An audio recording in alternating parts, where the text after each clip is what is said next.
नमस्कार, मैं श्वेत और आप देख रहे हैं न्यूज फोनिशन। एक और जहां लोक जनशक्ति पार्टी रामविलास सह जमुई सांसद चिराग पासवान आए दिन अपने चाचा के साथ विवादित बयान को लेकर चर्चाओं में बने रहते हैं, जहां पशुपति पारस चिराग पासवान के डीएनए पर भी सवाल उठा दिए हैं।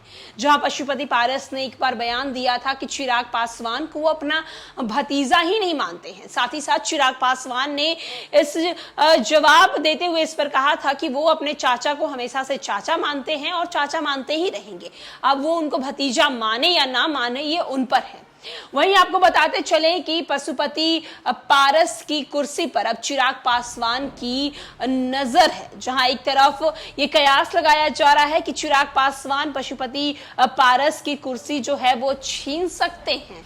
हाजीपुर लोकसभा सीट में 8 बार सांसद रहे लोक जनशक्ति पार्टी के संस्थापक रामविलास पासवान के बेटे और जमुई सीट से दूसरी बार सांसद बने चिराग पासवान 2024 के चुनाव में अपने पिता की पारंपरिक सीट से चुनाव लड़ना चाहते हैं। चिराग पासवान की पार्टी लोजपा रामविलास से जुड़े वरिष्ठ नेताओं की माने तो चिराग ने मन बना लिया है कि वो इस बार बीजेपी से गठबंधन में हाजीपुर की सीट अपने लिए मांगेंगे।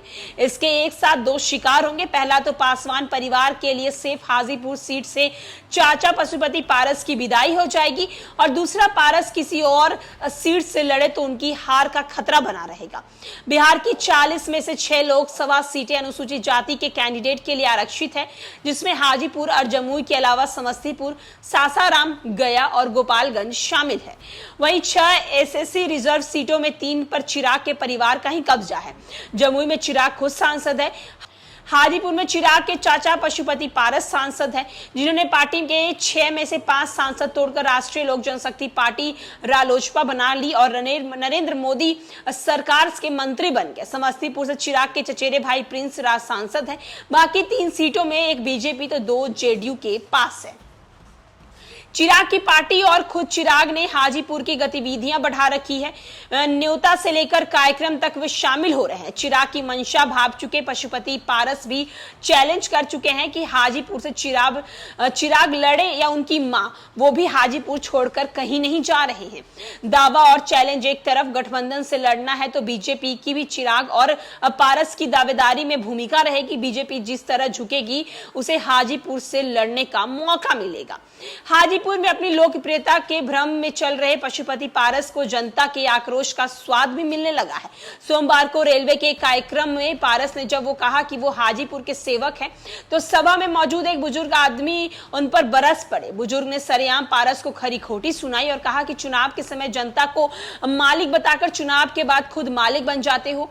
पारस की इस बुजुर्ग से कुछ देर बहस हुई और फिर पारस वहां से चले गए। वैसे तो एक छिटपुट घटना है, लेकिन हाजीपुर के लोगों के मन में पारस को लेकर कितना गुस्सा है उसका एक संकेत आप देख सकते हैं। तो जहां एक तरफ चिराग पासवान आने वाले दिनों में हाजीपुर की सीटों पर चुनाव लड़ सकते हैं, ऐसा सूत्रों के हवाले से खबर आ रहा है, क्योंकि लगातार चिराग पासवान हाजीपुर के हर एक कार्यक्रम में सहयोग कर रहे हैं, वहां जाकर लोगों से मिल रहे हैं। साथ ही साथ कुछ दिन पहले जब पशुपति पारस हाजीपुर गए थे, तब वहां पर उन्हें एक छुटपुट गुस्सा देखने को मिला एक बुजुर्ग आदमी के द्वारा। बुजुर्ग आदमी चिराग पासवान के चाचा पशुपति पारस पर जमकर बरसे और उनसे सवाल करते हुए बोल दिया कि आप जब चुनाव का वक्त आता है तो आप जनता को मालिक बताते हैं और जब चुनाव जीत जाते हैं तो आप हमारे मालिक हो जाते हैं। आने वाले दिनों में देखना होगा कि हाजीपुर की सीट पर चिराग पासवान लड़ेंगे या उनकी माता श्री लड़ेंगी, ये तो तस्वीरें बयान करेंगे। लेकिन हाँ, चिराग पासवान कहीं ना कहीं अपने चाचा की सीट को छीनने के प्रयास में लगे हुए हैं। फिलहाल इस खबर में इतना ही। अनेक अपडेट्स के लिए देखते रहे न्यूज फोनिशन।